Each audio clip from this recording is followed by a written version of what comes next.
Moral y felicidad. En la historia del pensamiento humano frecuentemente se presenta a Immanuel Kant como un heraldo del imperativismo que quería inundar a la sociedad con una multitud de adscripciones pedantes. Pero en realidad Kant vivió en un medio donde predominaban el formalismo y el moralismo y el patos auténtico de su ética radicaba en la crítica al imperativismo de la moral dominante. Los regímenes monárquicos lanzaron contra sus súbditos una luz de adscripciones imperativas emitidas por los predicadores religiosos, los voceros públicos y los profesores universitarios, quienes compitieron en la composición de diversos sermones edificantes, máximas morales y recomendaciones prudentes para guiar y reglamentar la conducta de los ciudadanos. En estos discursos, las exigencias morales sui generis estaban al mismo nivel que las reglas de sagacidad cambiantes según el tiempo y la situación. Las prédicas eclesiales, las reglas de piedad, los consejos tocantes al bienestar o las recetas de salud emanaban de órdenes autoritarias y se imponían como deber a los súbditos. Por ejemplo, el Código General de Prusia contenía reglas que los individuos debían acatar durante sus traslados de una ciudad a otra. También prescribía a las madres la duración de la lactancia o recomendaba medidas que las mujeres debían adoptar durante la menstruación. Estas reglas excesivamente pedantes e incluso cómicas representaban una mezcla de ecléctica normativa con amenazas de castigos no menos absurdos por sus posibles infracciones y paulatinamente llevaban a que los imperativos incondicionales no matarás, no robarás, no mentirás le parecieran a la gente no más sagrados que las recomendaciones higiénicas o normas de etiqueta. Pero las consecuencias más tristes de tal situación consistían en que la tutela moral administrativa convertía el miedo al castigo en un motor de los actos morales.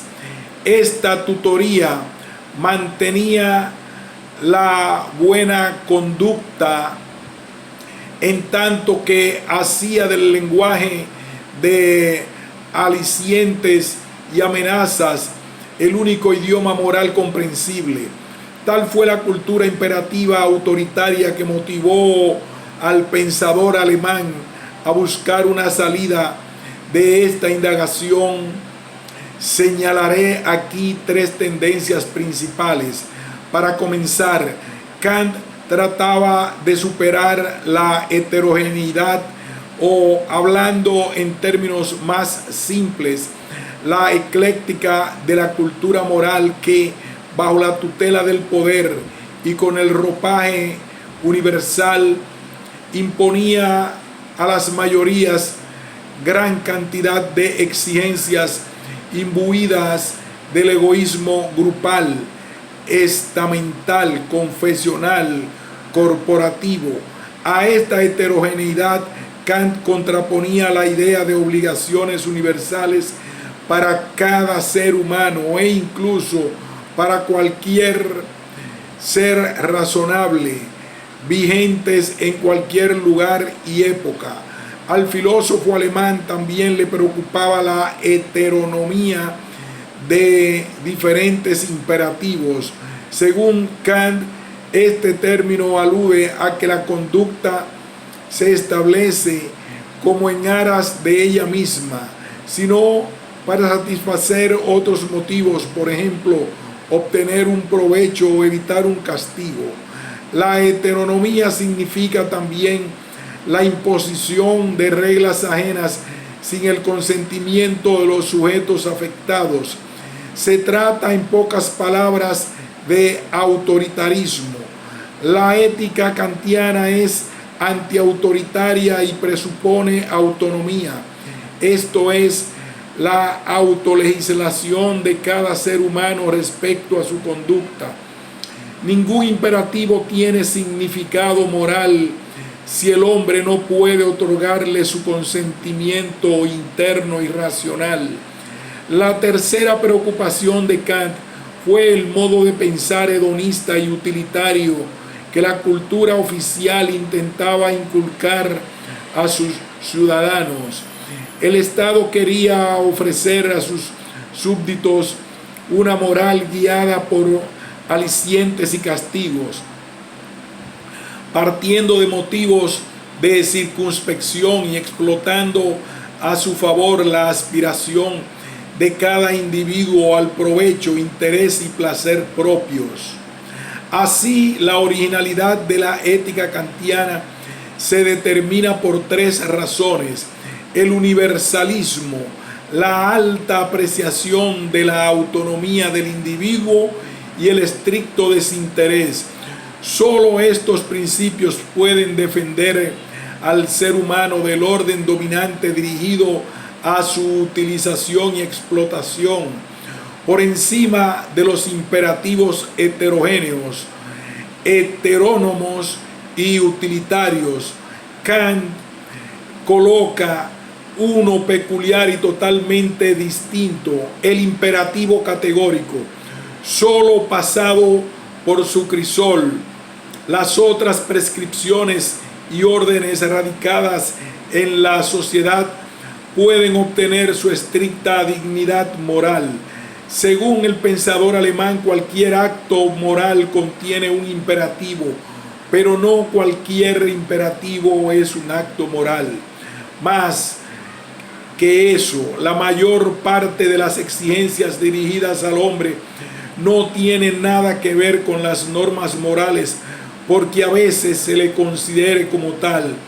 Por eso la gente no solo debe luchar contra sus inclinaciones espontáneas que lo empujan al mal, sino también saber distinguir entre diferentes tipos de prescripciones con las que se topa en su vida cotidiana. Ante todo, hay que trazar la línea divisoria entre los preceptos condicionales dirigidos a la realización de un fin determinado. Paga a tiempo tus impuestos, no dejes para mañana lo que puedes hacer hoy, guarda tu dinero en el banco, etc. Y aquellos que tienen un fin en sí y no están restringidos por algunas condiciones: no mientas, no robes, no seas arrogante, etc. Tan solo estos últimos tienen una fuerza obligatoria y por eso merecen ser llamados imperativos morales. En cuanto a los primeros, estrictamente hablando, no tienen nada que ver con la moral. Si la acción es buena solo como medio para alguna otra cosa, entonces es el imperativo hipotético. Estos pueden llamarse en general imperativos de la habilidad. No se trata de si el fin es racional o bueno, sino solo de lo que hay que hacer para conseguirlo. Los preceptos que siguen el médico para curar perfectamente al hombre y los que sigue el envenenador para matarlo seguramente son de igual valor, en cuanto que cada uno de ellos sirve para realizar cumplidamente su propósito. Kant, 195, 35. Kant considera que la distinción entre los preceptos condicionales hipotéticos e incondicionales categóricos es accesible para cualquier ser humano más o menos inteligente. Diferenciarlos no representaría ningún problema, a no ser que existiera otro imperativo. El filósofo alemán lo caracteriza en los siguientes términos: el imperativo hipotético, que representa la necesidad práctica de la acción como medio para fomentar la felicidad, asertórico. Aquí no se trata de la adquisición de un propósito concreto en condiciones determinadas, sino de un propósito que podemos suponer de seguro y a priori en todo hombre, porque pertenece a su esencia. Kant aclara el significado de este término en forma más precisa: la habilidad para elegir los medios conducentes al mayor posible bienestar propio. Podemos llamarla sagacidad.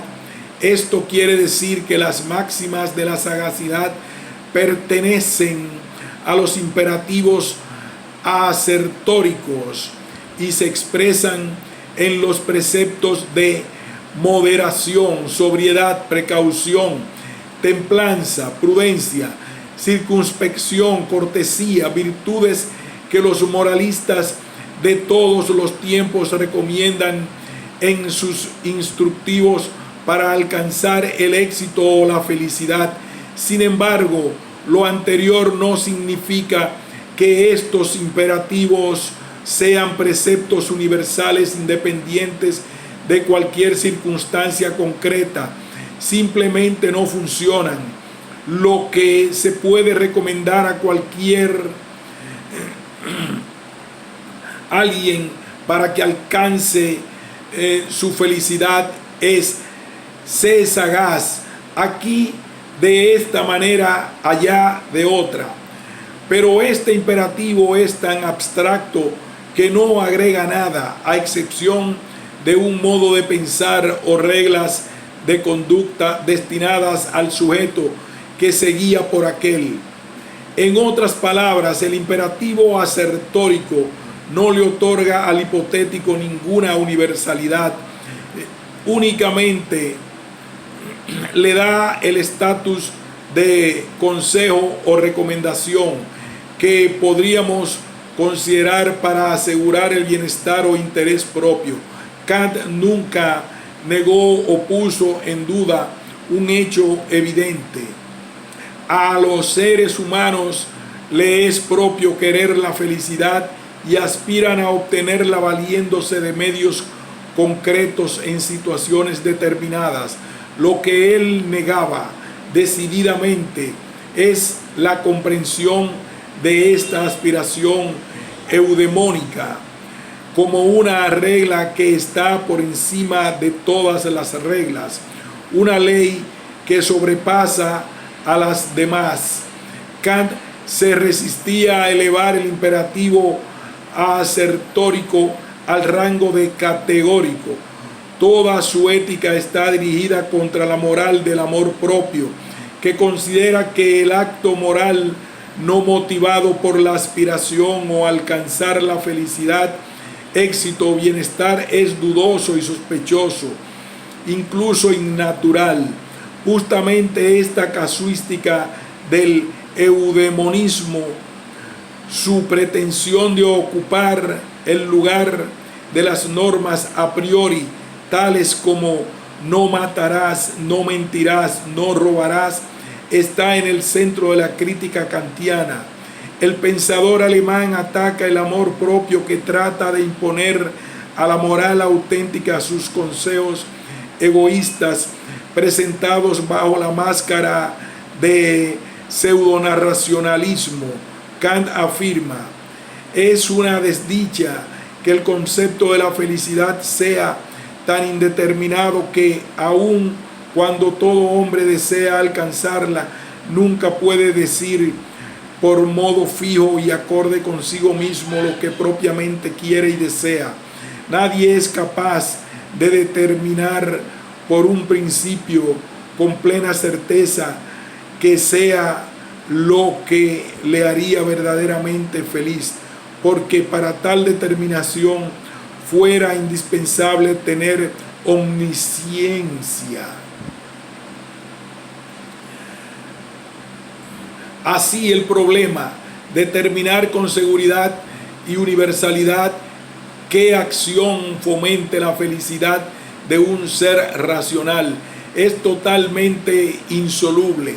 Por eso no es posible con respecto a ella un imperativo que mande en sentido estricto realizar lo que nos haga felices. De esta afirmación se deriva que la felicidad es un reflejo de la variabilidad y diversidad del hombre como un ser dinámico e inacabado. Esta idea no puede ser expresada mediante el imperativo categórico, porque es imposible hacerla universal para todos los seres humanos y para todas las épocas y culturas. Es utópico elaborar una fórmula general para ser feliz, puesto que la felicidad de cada uno de nosotros depende de un sentimiento particular de placer y dolor.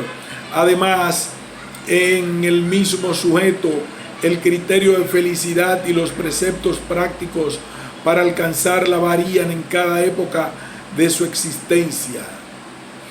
Así que, de acuerdo con Kant, las verdaderas normas morales no pueden ocupar su lugar dentro de la estrategia vital del eudemonismo, hedonismo y utilitarismo. Esta inferencia significaba una sentencia mortal a la ética predominante en la época iluminista, ética del egoísmo razonable. Sus autores, Helvesio, Holbach y Diderot, abrigaron la ilusión de que la estricta conducta moral podía ser el medio para obtener felicidad y bienestar. Hablando en términos de Kant, ellos confiaron en que se podía colocar a los imperativos incondicionales en el lugar del asertórico, utilizar las normas morales como su sucedáneo. Los iluministas franceses entendieron bien que en la sociedad existente la conducta moral no traía a su portador ni provecho ni felicidad. Sin embargo, consideraron que si se podía reconstruir la sociedad con base en principios racionales, en donde la virtud sería útil e incluso aseguraría la convivencia feliz. Esta reconstrucción se pensaba realizar de modo bastante simple: encontrar un gobernante ilustrado y poderoso que convirtiera las normas de la virtud en leyes públicas. El egoísta razonable pregunta: ¿para qué tengo que cumplir la norma moral? ¿Qué provecho voy a extraer de su realización? Kant muestra contundente que dicha pregunta en esencia es absurda. El cuestionarme para qué pongo en duda el carácter incondicional de la norma moral, puesto que la equiparo a un medio o condición de un fin empírico. Preguntar para qué o en aras de que al hombre no se le permite mentir, matar o robar significa plantear una interrogante cínica e inmoral, porque si existe un provecho o un interés que me fuerce a reconocer la obligatoriedad de estas prohibiciones, significa que de manera análoga habrá algo que me constriña a admitir que están permitidos el asesinato, la mentira o el robo. Al perder la conciencia incondicional, la gente pierde, al parecer, la conciencia incondicional. La gente pierde la cualidad humana, se sitúa por debajo del hombre, cae en la enajenación, la deshumanización. máximas e imperativos.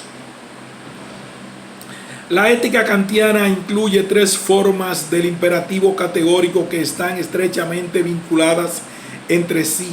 La primera, llamada estandarizada o fórmula de universalización, reza así: obra solo según una máxima, tal que puedas querer al mismo tiempo que se torne ley universal.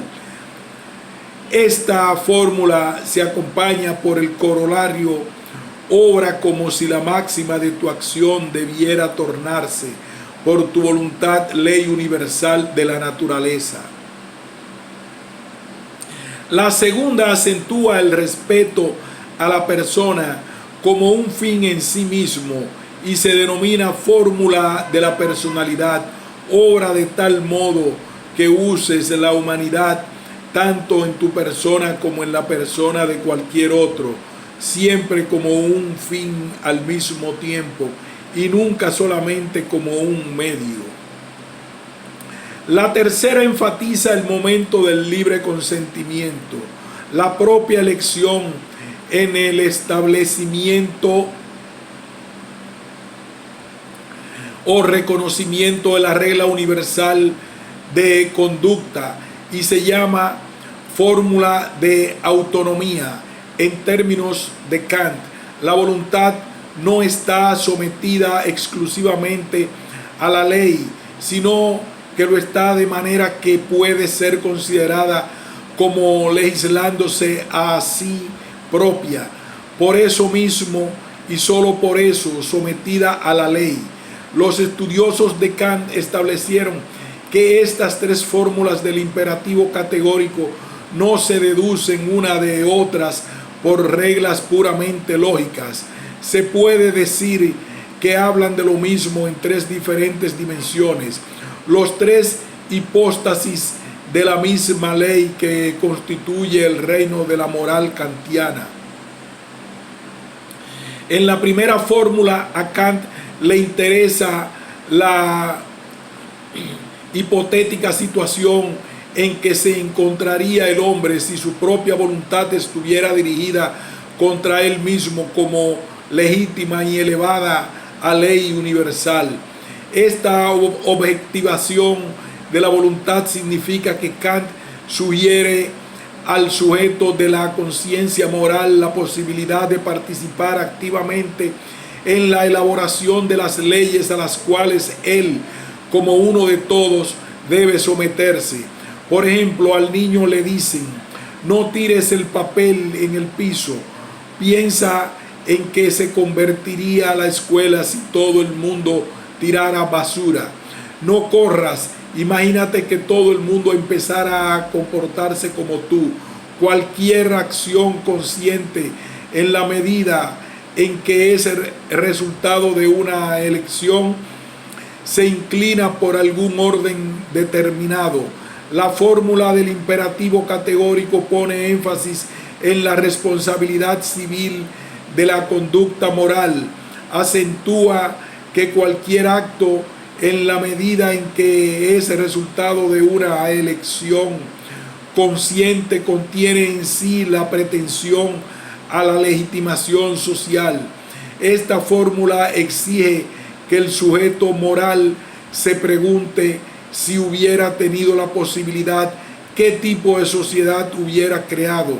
La verificación de las máximas desde el punto de vista de la universalidad es como un experimento moral que Kant propone que cada individuo se aplique para comprobar la moralidad de su conducta. La esencia de este experimento consiste en lo siguiente: el autor de una conducta tiene que imaginar si la regla que involuntariamente legitima el acto de su decisión podría convertirse en realidad en una ley que rija la sociedad, es decir, ¿consentiría el mismo individuo seguir esta regla si ésta se volviera contra él, apoyada por toda la fuerza de la sociedad? Gracias a tales esfuerzos de su imaginación, el hombre se ha vuelto inmune a las diferentes inclinaciones inmorales que tientan su conciencia. Puede decirse a sí mismo: hice lo que debía hacer para que ciertas acciones me fueran imposibles. ¿Acaso ser una persona responsable no consiste en buena medida en inhabilitarse para cometer actos que no quisiera que la sociedad cometiera contra ella?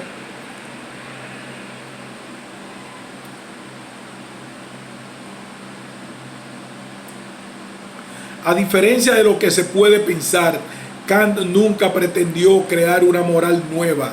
Al contrario, partió de la idea de que la moral auténtica, estricta y universal siempre está presente en la conciencia humana. Solo hay que extraerla de los juicios sintéticos sobre lo debido, difundirla como un siderúrgico derrite el metal de su materia prima. Por consiguiente, la razón práctica en la que se apoya Kant no es constructora de una nueva moral, sino controladora y seleccionadora de las costumbres elaboradas por la historia. Así que la razón práctica no es una facultad distinta de la razón teórica. En general, a la razón le es inherente la capacidad de rebasar el ámbito de los sentidos por medio del uso teórico en el conocimiento y por medio del uso práctico en la acción. La razón moral, como Kant denomina a la razón práctica, entraña la capacidad de elegir la propia acción, independientemente de las motivaciones, los impulsos, las necesidades y las pasiones sensibles, de las sensaciones de agrado y desagrado. Así que el acto moral tiene lugar ahí donde el hombre se comporta no según sus impulsos, sino sometiéndose a su voluntad consciente expresada mediante las palabras. Esto no significa que una acción cometida por el impulso, por ejemplo, la ayuda prestada por compasión o misericordia, se considere censurable. Y sin embargo, Kant no confía en la espontaneidad de las inclinaciones morales, ya que éstas tienen una semejanza peligrosa con las pasiones, más bien apuesta porque la compasión y a la generosidad espontánea, por sinceras que parezcan, les sea propia cierta selectividad, una especie de favoritismo innato, ya que mostrar compasión hacia todos es imposible. Estos sentimientos son nobles y loables, pero tienen un círculo estrecho de beneficiarios. Cualquier ser humano, incluso un usurpador o un cacique que pisotea la dignidad de los demás, es propenso a los suyos, a los que el compadrazgo o la simpatía hicieron llegar al círculo de sus favoritos. Sin embargo, estos actos de simpatía o compasión son frecuentemente el lado inverso de la justicia para quienes se encuentran fuera de ese círculo. Los actos dirigidos al bien y motivados por los impulsos de misericordia, simpatía o compasión no son aliados seguros de una moral estricta que lucha contra el sistema de los imperativos autoritarios del Estado despótico. Por eso Kant es partidario de una moral que se exprese en reglas bien definidas y comprobadas por un criterio universal.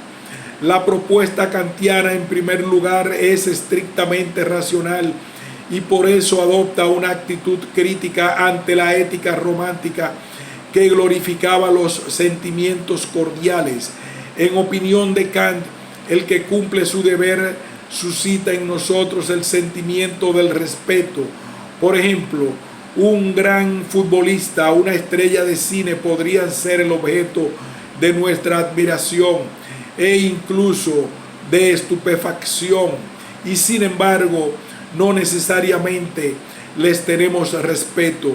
En cambio, alguien a quien podríamos superar en cuanto al talento, destreza u otras cualidades, a veces sí lo despierta.